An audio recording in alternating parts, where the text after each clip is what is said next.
A wet November sidewalk pressing against Cecelia Vann's palm was the last sensation she registered before everything went dark. She had been running for 11 blocks in her bare feet. No coat, no phone, no plan. When her legs finally gave out on the corner of Magazine Street, directly in front of the iron scrollwork gates of Baccara, the most exclusive private club in New Orleans, the last place on earth she should have fallen. But Cecilia's body didn't have opinions anymore. It only had limits, and she had hit every single one of them. She was 26 years old, a former hotel housekeeper from a small town in rural Mississippi, and for the past 8 months she had been living inside Preston Sloane's beautiful Garden District house as what he called his personal assistant. What he actually meant was his property, his punching bag, his secret.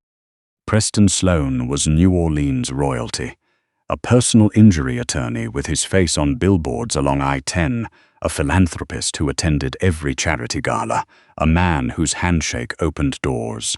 He was 52 and patrician and careful, and he had been systematic about destroying Cecelia in ways that left no marks visible from a distance. He monitored her phone. He controlled her bank account. He told her, quietly and with great precision, that no one would believe a fat, stupid girl from Mississippi over a man of his standing, and that if she ever tried to leave, she would find out exactly how right he was. Tonight he had used his fists. 3 weeks of something slower and colder had escalated into something she couldn't explain away anymore. When he finally stepped away to answer his cell phone, Cecelia had walked out the servant's entrance. Walked, then ran, then stumbled, then crawled the last half block on her hands and knees until the sidewalk just rose up to meet her face. The November rain off the Mississippi was the kind that didn't fall so much as hang in the air, cool and persistent, soaking through her thin uniform blouse. Cecelia had only barely registered the distant sound of a heavy door swinging open and warm yellow light spilling onto the wet pavement before the darkness swallowed her whole. She didn't feel the arms that caught her before she hit the ground. Aldo Ferraro had been having a predictable evening until it wasn't one anymore. He had concluded business at Baccara at 11:45. A productive conversation with 2 shipping associates from Galveston, the kind of conversation that never appeared in any written record, and was moving through the rear private exit toward his waiting car when he heard it. A sound barely louder than the rain, a soft, low impact, something heavy hitting wet pavement and not bouncing. His head turned without conscious instruction.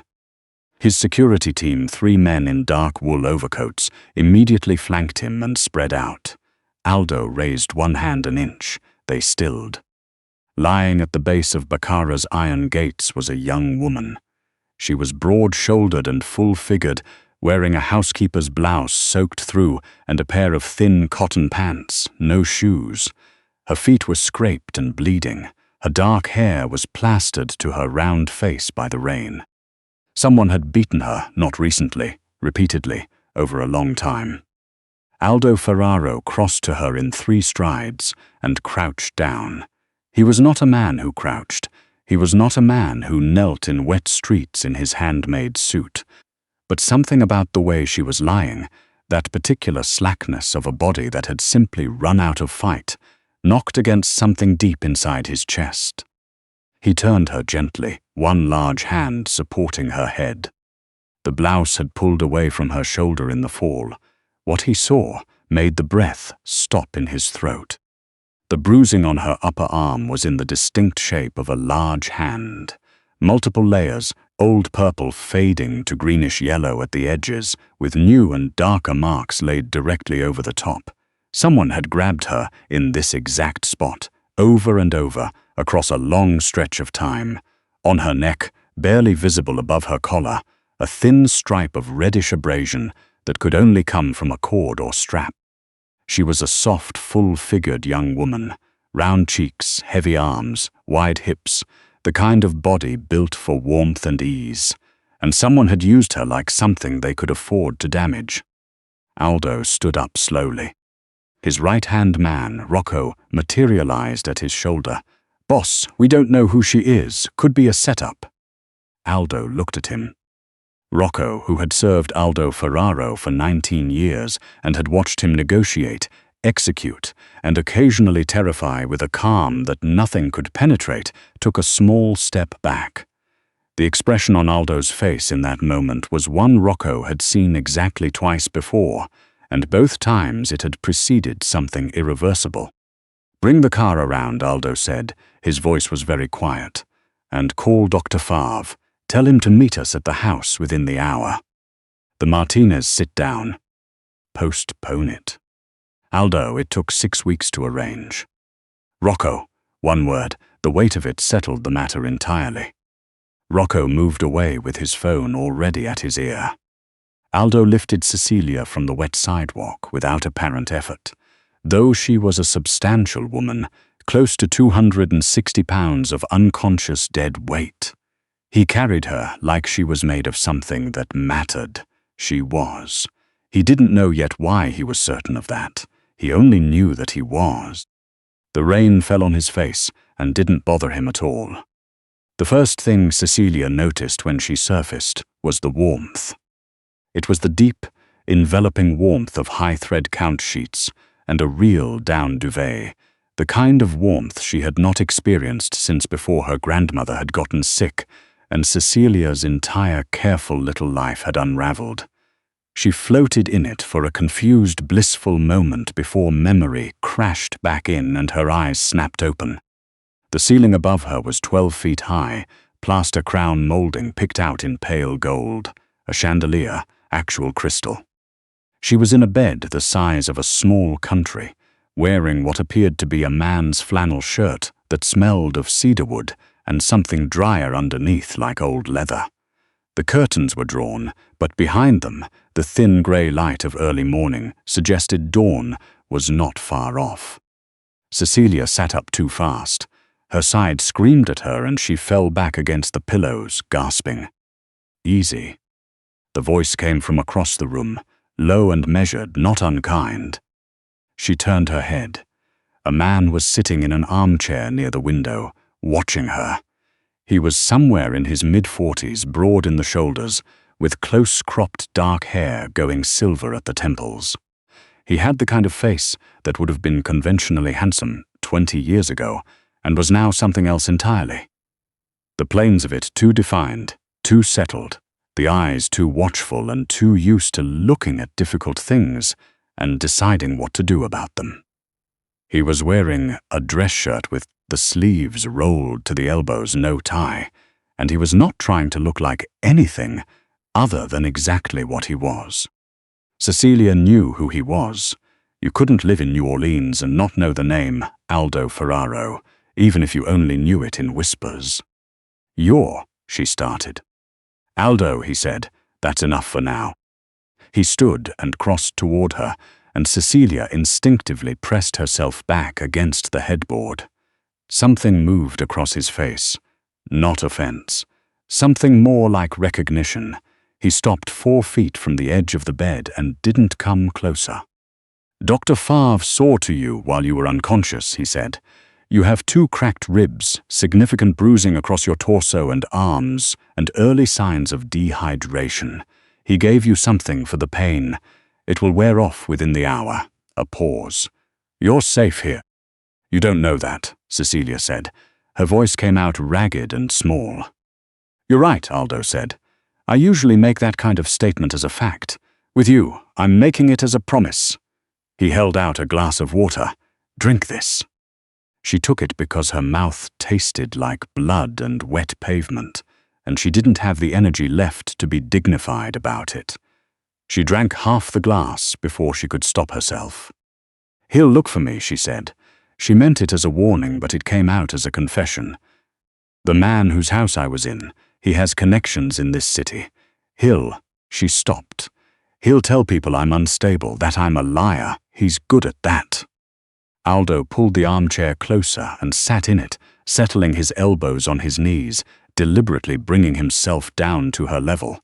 "Tell me his name." It doesn't matter. He's. Cecelia. He said her name like he'd known it a long time. She didn't ask how he knew it. His name. She pressed her lips together. She'd spent 8 months telling herself not to say it out loud, because saying it out loud would make it real, would require her to acknowledge that she had let this happen, had believed the things he'd said about her, had stayed because some broken part of her had accepted that Preston was right, and she had nowhere better to be, and no one who would notice the difference. Her throat tightened. He told me no one would believe me, she said, hating the way her voice wobbled. He said I was nothing, that I was too fat, too dumb too. She broke off, pressing her knuckles against her mouth. Aldo was very still. He told me exactly what I was, Cecelia said, and I believed him. For 8 months I believed him. Her eyes burned. I don't know why I'm telling you this. She gestured vaguely at the room, at him, at the whole impossible situation. You don't want to hear about some housekeeper's problems. Look at me, Aldo said. She did. The man who said those things was lying. He said it without inflection, without performance, without the slightly desperate gentleness of someone trying to make her feel better. He said it the way he would have stated the make of his car or the temperature outside, a fact being delivered. Not because he misunderstood the world, because he was talking about someone else entirely. Whatever woman he described, that is not what I see when I look at you. Cecelia stared at him. What do you see, she said, and it came out barely above a whisper, and she hated herself for asking it, hated how much she needed an answer. Aldo held her gaze. His dark eyes moved across her face with a directness that would have been rude from anyone else. A woman who ran 11 blocks on bare feet after being beaten, he said. A woman who survived 8 months of something specifically designed to kill her spirit and got up and ran anyway. He paused. And everything else, all of you, the whole of it. Cecelia felt a tear escape before she could catch it. She swiped at it with the back of her hand, angry at it. His name, Aldo said. Patient, let me have it. Preston, she said. Her voice cracked on the word. Preston Sloane. The room changed. It was subtle. Aldo didn't move, didn't flinch, didn't make a sound, but something shifted behind his eyes. A recalibration. A very small, very cold thing appeared at the corner of his mouth and didn't reach anything above it. Preston Sloane, he repeated. Cecelia searched his face. You know him. I know him, Aldo confirmed. Preston Sloane had been the Ferraro family's personal attorney for 9 years. He handled property acquisitions, estate transfers, probate filings, the kind of paperwork that, in the Ferraro organization's particular context, meant something considerably more layered than what appeared on its surface. Preston ate from Aldo's table, had shaken Aldo's hand in this very house on the evening of his daughter's confirmation, and in 8 months of that working relationship, Preston had never once mentioned a woman named Cecelia Vann living under his roof, which meant he was hiding her deliberately. Rest, Aldo said, rising. He moved toward the door, unhurried. My staff will bring you food. You need to eat something before the medication wears off. Where are you going? The question came out before she could stop it. Cecelia felt the heat rise in her face the second it was out. It sounded like something she had no right to ask, like someone reaching for a hand that wasn't offered. Aldo looked back over his shoulder. The city beyond the curtains was just beginning to go pale gold. To have a conversation about real estate, he said. Go back to sleep, Cecelia. Preston Sloane's office was on the 15th floor of a glass building in the central business district, his name in brass letters on the door. He arrived at 7:15, as he always did, because discipline was the cornerstone of reputation, and reputation was the only currency that mattered. He was reaching for his keys when he heard footsteps in the marble corridor behind him. Aldo Ferraro stepped into the light from the elevator bank with Rocco 2 paces behind, and the morning went very wrong very fast. Preston had the kind of composure that came from decades of courtrooms and depositions. He used all of it now. His expression barely shifted. "Aldo, this is early for—" "I found something of yours last night," Aldo said. He moved with the unhurried patience of a man who already knows how a conversation ends. Outside Baccara, a young woman who ran 11 blocks in November rain on bare feet with cracked ribs and nothing else. Preston's composure slipped. Just a fraction, just the slight tightening around the eyes, but it was enough. "Cecelia is," he started. "Don't," Aldo said, soft enough that it barely carried in the empty corridor. Preston reset. He was good at resetting, 50 years of practice. "She has episodes," he said. "I've been trying to arrange proper care, and she's resistant. Last night she became agitated and I was—" "Preston." Aldo tilted his head a quarter inch. "I've sat across a great many liars. Most of them were better at it than you, and none of them walked away from the conversation. Don't insult the time we've known each other." A silence. Rocco moved quietly to block the elevator. Preston Sloane looked at Aldo Ferraro's face and ran the only calculation that mattered. The calculation told him that performance was no longer an option. "Fine," he said, his voice dropping its warmth like a coat. Underneath was something considerably colder. She saw something 8 months ago at the Beaumont Hotel. She was cleaning the 19th floor and walked into a room that was supposed to be vacant. A pause. It wasn't. Aldo said nothing. "I was meeting with some associates, the kind that don't appear on any calendar." Preston spread his hands. "She was a nobody housekeeper, no connections, no family nearby, no one who would push very hard if she went quiet. The logical solution was containment. Keep her close, keep her compliant, ensure she understood the consequences of speaking." He said it the way he would describe a motion strategy: bloodless, efficient. The physical element was necessary maintenance. Nothing that couldn't be managed. "Nothing that couldn't be managed," Aldo said. "She wasn't supposed to leave." "Her grandmother," Aldo said. Preston stopped. "Elvira Vann," Aldo said, "died 14 months ago. Left an estate to her only granddaughter. You handled the probate." He let that settle. "I had Rocco pull the parish records at 5 this morning. The Vann estate included a property on Esplanade Avenue and a life insurance trust that Elvira Vann spent 30 years building, $150 at a time, for that girl." He let the weight of that specific detail hang in the corridor. "The property alone has been appraised at $2.3 million for the streetcar acquisition. The trust is another $800,000. A pause. "Cecelia Vann has over $3 million in assets she has never once been told exist, because you handled her grandmother's estate and never told her." Preston was very quiet. "She thinks she is nothing," Aldo said. "She thinks she has nothing. You made certain of both of those things, using my firm's legal infrastructure and my name to discourage anyone who might have helped her find out the truth. And then you put your hands on her." He glanced at Rocco.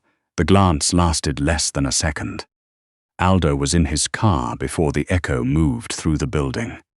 The call came 40 minutes later. Aldo answered before the second ring. "Yes." "Boss." Rocco's voice was stripped of its usual ease. "Dr. Favre is calling. You need to hear this." The doctor came on, professional but tight in a way that carried its own information. "Mr. Ferraro, her condition has changed in the last hour. Her blood pressure dropped significantly when she woke, and her kidney. There's bruising I underestimated on the initial exam. There's internal bleeding, slow, but not stable. I've called a colleague and we're managing it here, but this is serious. I need you to understand that." Aldo was already leaning forward to speak to his driver. "Turn around. If she doesn't respond to conservative management in the next 30 minutes. "She will respond," Aldo said. His own voice sounded strange to him, like it was arriving from somewhere farther away than his body. "Because you are going to ensure that she does. Do you understand me, Fav?" "A beat, I understand. Whatever she needs, whatever it requires, do not let her deteriorate." He hung up and stared at the back of the driver's headrest while the garden district blurred past tinted glass in the pale morning light. He had met Cecelia Vann 14 hours ago. He had held her in a wet street and watched her breathe and felt something ancient and possessive settle into the center of his chest, like it had always meant to be there and had simply been waiting for her to arrive. Aldo Ferraro was not a man who frightened easily. He was not, as a general matter, a man who frightened at all. He was frightened now. He sat with the unfamiliar weight of it pressing against his sternum and understood, with the absolute clarity that only genuine terror produces, what it meant. The house was transformed when he arrived. The guest suite smelled of antiseptic and the particular edge of medical urgency. Dr. Favre and a colleague were both in the room, a private nurse moving between them with the efficiency of someone accustomed to working without the infrastructure of a hospital. Equipment that had no business being in a private residence occupied every flat surface. At the center of it, Cecelia lay pale against white sheets, an IV in each arm, a blood pressure cuff cycling every 2 minutes with a soft electronic hiss. Aldo sat beside her. He took her hand, her round, warm, soft hand, and held it in both of his and did not move from that position. Dr. Favre briefed him in low, efficient sentences. The kidney contusion was responding. The bleeding was slowing. Blood pressure was stabilizing. Another hour would confirm the direction. She was almost certainly going to be all right. Aldo listened to all of it and kept his eyes on Cecilia's face. He had spent 22 years building the kind of power that meant outcomes bent to his preference, and nothing frightened him because nothing was beyond his reach. He sat now in the unfamiliar country of genuine uncertainty, where all his arrangements and all his authority couldn't move a single number on a blood pressure monitor, and understood something he would not have had words for before this morning. That the whole architecture of his life had been missing a specific weight in it, and that the specific weight currently lay unconscious in front of him with an IV in her arm and bruises on her skin, put there by a man who no longer existed. He had known her for less than a day. Some things required no further calculation than that. It was nearly noon when she surfaced. The room was quieter. One monitor kept its steady rhythm. Winter light pushed through the edge of a curtain, pale and warm. Cecelia blinked against it, cataloguing the unfamiliar ceiling before memory returned in careful, manageable pieces. Aldo was still in the chair beside her. She didn't know he hadn't moved in 4 hours. "Hey," she said. Her voice came out rough and dry. "Hey," he said back. She looked at the IV lines and the blood pressure cuff, and the general evidence of a crisis she had apparently slept through. "That bad?" "Your kidney was bleeding from the bruising. It's controlled now." He held a cup of water with a straw toward her. "Drink." She drank. She thought about the week before she ran, and the week before that, and the specific afternoon 3 weeks ago when Preston had shoved her so hard into the granite kitchen counter that she'd seen white for almost a full minute, and told herself she'd just moved wrong. She understood now, with a slow and belated horror, what the deep ache in her lower back had been quietly telling her for days, and what she had refused to hear. "Preston," she started. "Is not a problem anymore," Aldo said, "for you or for anyone." She searched his face. He gave her the same answer with his eyes that he had given her with his words, steady, factual, already done. She thought about Preston's face on highway billboards, his name on the building she'd walked past every Tuesday on her way to the pharmacy, the way he had smiled at his own charity gala, while she stood 2 steps behind him, handing out auction paddles with bruises under her cardigan sleeves. She found she was not surprised. She found she was not particularly horrified. She found mostly that she felt a loosening somewhere in the center of her chest, a pressure she had been carrying so long she had stopped registering it as weight. "There's something I need to tell you," Aldo said, "and I need you to keep your breathing even, because your blood pressure is only now cooperating." She looked at him. "Your grandmother's estate," he said. "Elvira Vann. Preston handled the probate after she died and concealed the assets from you. There is a property on Esplanade Avenue with your name on the deed. A life insurance trust your grandmother spent 30 years building." He held her gaze steadily. "You were not a woman with nothing, Cecelia.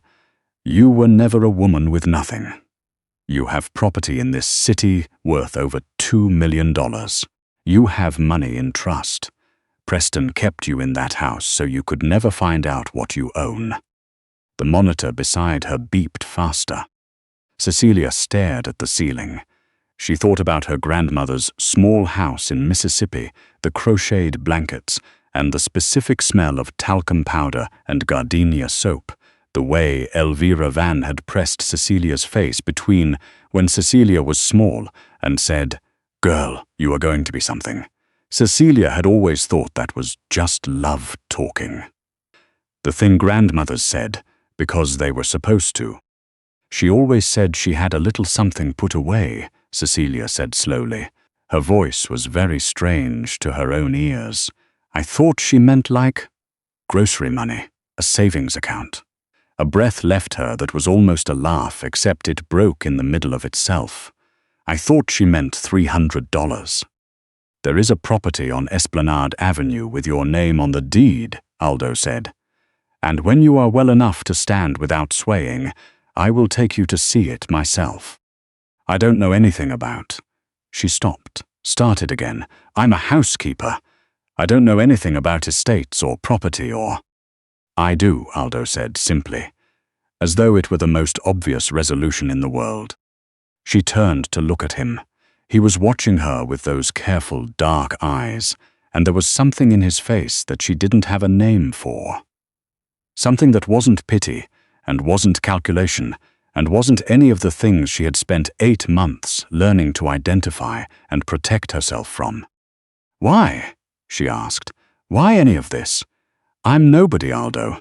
I'm just a girl." Preston, she was convenient and didn't have anyone who would come asking questions.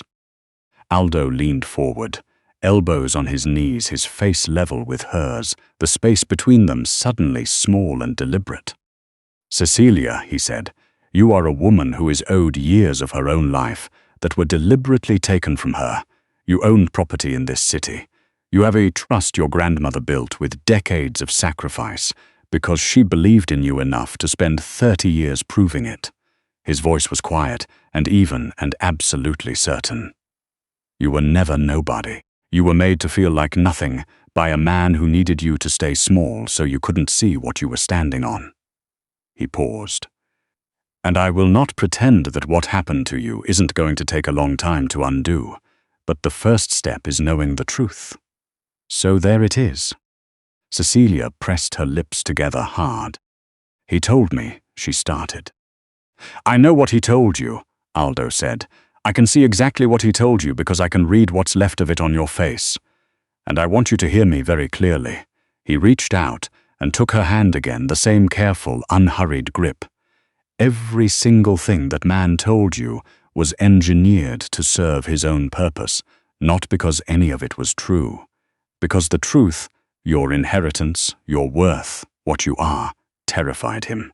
He could not own a woman who knew what she was standing on." The first real tear traced a hot line down Cecilia's cheek. She didn't try to stop it this time. "I don't know how to do any of this," she said honestly. "Any of it, the estate, this city, any of it." "You don't have to," Aldo said. "Not today. Today you breathe, you eat something, you let your body finish healing." A pause. "Everything else will be here when you're ready to go get it." Cecelia looked at him for a long moment. Aldo Ferraro, who ran New Orleans in ways that never appeared in any newspaper, but that everyone who lived here understood implicitly. A man who had met her 14 hours ago in a rainy street and had not left her side through a medical crisis, and was currently sitting in a leather armchair, holding her hand like it was simply the place his hand belonged. "You're going to hover," she said. "Extensively," he agreed. "And probably frighten whatever attorney I hire to sort out the estate. That is essentially guaranteed." She almost smiled. It pulled at something in her face that wasn't used to the shape of it, and it hurt slightly, and she did it anyway. "Okay," she said, "okay." Aldo settled back in the armchair, her hand still loosely in his, the winter sunlight edging through the curtain and landing in a warm stripe across the floor between them. Outside, New Orleans moved through its noon hour the way it always did, loud and fragrant and indifferent to the private seismic shifts happening behind the closed doors of the Garden District. The river ran south. The streetcars rang their bells on St. Charles. Somewhere on Esplanade Avenue, on a property with overgrown jasmine climbing its iron fence, and Cecelia Vann's name on the deed, the afternoon light moved across rooms that had been waiting, patient as anything, for their rightful owner to come and open the windows. Inside, Cecelia closed her eyes and breathed in and out without pain for the first time in longer than she could account for. She wasn't all the way safe yet. She understood that. There would be legal processes and hard questions, and the long, uneven work of building herself back from what 8 months of systematic erosion had left behind. There would be mornings that ambushed her, and nights that were unkind, and the particular grief of realizing, piece by piece, everything that had been taken, and everything she had never known was hers. But she had walked out of that house. In bare feet in November, with cracked ribs and nothing in her pockets, she had walked out and kept moving until her body simply could not move any more. That was hers. No one could touch it, explain it away, or take the credit for it. She had done that herself. Elvira Vann had pressed her granddaughter's face between her 2 tired hands and looked at her with absolute certainty and said, "Girl, you are going to be something." Turned out she had been right about that all along.